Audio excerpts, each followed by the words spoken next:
आता त्या लाडली बहिणामध्ये बघा केवढे आहेत. एकाच्या घरामध्ये एक नसतोच. हे आमचे एक हम दो हमारे दो आहे, हे हम दो हमारे 200 आहे. आणि त्याच्यामध्ये पण 2 असतात. कोण कोणाचा अप्पा हेच कळत नाही. घरात टोकन नंबर घेत असतील.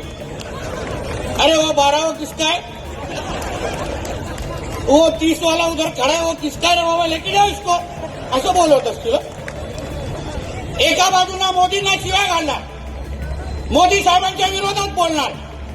पण मोदी साहेबांच्या आणि फडणवीस साहेबांच्या प्रत्येक योजनाचा लाभ घेण्यासाठी हे पहिले पुढे रांगेत उभे राहा.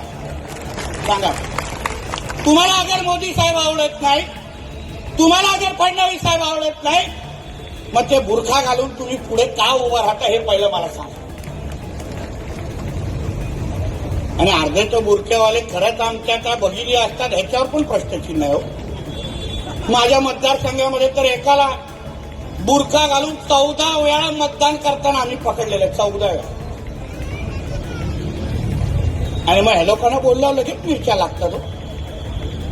तुम्ही ज्या मातीमध्ये राहता, ज्या देशामध्ये राहता, त्या देशाचा नियम पाळा, त्या देशाचं संविधान पाळा.